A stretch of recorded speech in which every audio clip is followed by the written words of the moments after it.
नमस्कार दोस्तों गणतंत्र दिवस के उपलक्ष्य में जब हम कोई बातचीत करते हैं तो वही एक रूटीन वाली बातें दोहराई जाती हैं पिछले वर्षों की तरह। ये हुआ वो हुआ, गणतंत्र ये है, गणतंत्र दिवस का महत्व ये है। लेकिन कुछ एक इसके दूसरे पहलू भी हैं जिन पर विचार किया जाना बेहद ज़रूरी लगता है। कुछ दिलचस्प पहलू हैं जिनकी अगर हम उपेक्षा करेंगे तो थोड़ा सा हमारे पल्ले नहीं पड़ेगा।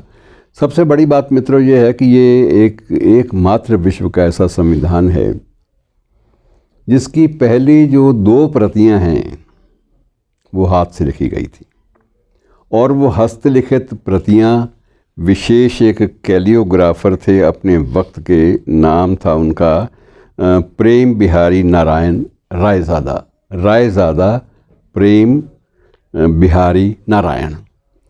वो माना जाता था कि लिखने के मामले में कला की पहचान रखते थे। उनको अपनी उस वक्त के हालात का, उस वक्त के परिवेश का सबसे अच्छा कैलियोग्राफर माना गया था, और उन्हें ये काम सुपुर्द किया गया। और सुपुर्द स्वयं प्रधानमंत्री नेहरू ने किया कि ये इसको तो आपको हाथ से लिखना होगा। पहली प्रति जो है ये तो एक हमारा एक दस्तावेज़ है, और वो दोनों प्रतियां, एक प्रति हिंदी में तैयार हुई, एक अंग्रेज़ी में तैयार हुई, और दोनों प्रतियां आज भी हमारी पार्लियामेंट के, हमारी संसद के उसमें जो लाइब्रेरी है, जो पुस्तकालय है, उसमें विशेष एक फ्रेम में रखी गई हैं ताकि देशवासी हाथ से लिखी इन मौलिक प्रतियों को देख सके।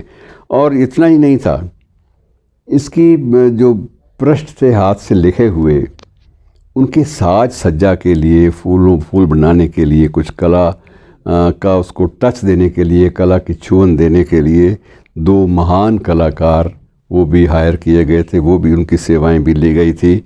और ये कलाकार थे मित्रों की मैं आपको बताऊं, इनमें एक तो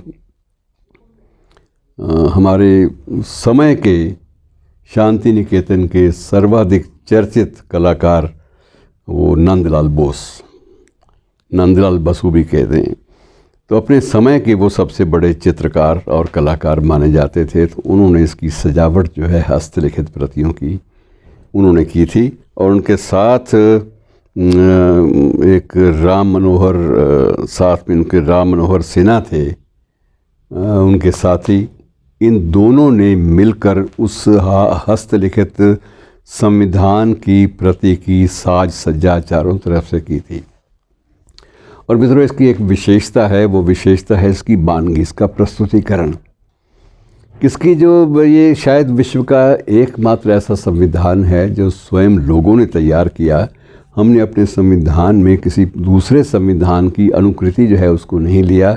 हमने ये संविधान हमारे लोगों ने, हमारे नेताओं ने स्वयं अपनी वैचारिकता को आधार बनाकर तैयार किया, और उसकी जो बानगी थी शुरुआत की वो भी रखी गई कि हम भारत के लोग, अर्थात ये हमारे द्वारा हम ही अपने लोगों को, या हमारे द्वारा हम ही को प्रदत्त दिया गया, सौंपा गया संविधान था। और विश्व में इसकी मिसाल भी नहीं मिलती।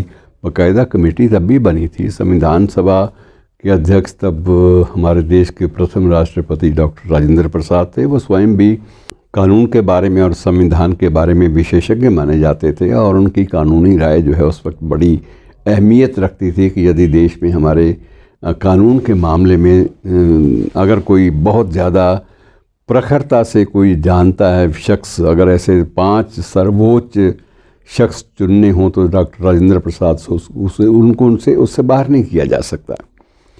आगे इसकी एक ड्राफ्ट कमेटी थी। ड्राफ्ट कमेटी के अध्यक्ष डॉक्टर B.R. अम्बेडकर साहब थे।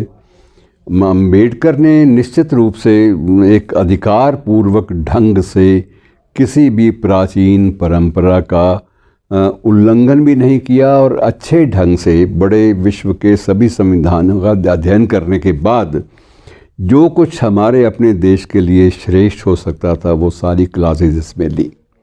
और ये मतलब एक जोखिम भरा काम था, और बड़ा लंबा चौड़ा विस्तृत एक कवायद थी जिसका कोई जवाब नहीं है। और हमें जब हम संविधान दिवस की या इसकी बात करें गणतंत्र दिवस की, उस दिन कम से कम हमें इसको भूलना नहीं चाहिए। और मित्रों एक और दिलचस्प बात जाते जाते जोड़ दूं, पड़ोसी देश पाकिस्तान अलग हो चुका था, निश्चित रूप से बन चुका था। वहाँ पर वहाँ के जो पहले जो कानून मंत्री थे वो भी डॉक्टर अंबेडकर के एक शिष्य थे, मंडल। पहली बार वहाँ, ये भी हमें पता होना चाहिए कि एक भारतीय को ही वहाँ जिन्ना साहब ने कानून का विभाग दिया, और वो इसलिए कि हर एक राष्ट्र नायक ये चाहता था कि उसके देश का जो संविधान है वो दूसरे संविधानों से श्रेष्ठ हो। तो मित्रों, ये बहुत एक बढ़िया कवायद होती है। अब उसको हम उसकी धज्जियाँ उड़ाते हैं, उसको स्वीकार करते हैं, उसको उतना सम्मान देते हैं, ये बात अलग है। शुक्रिया।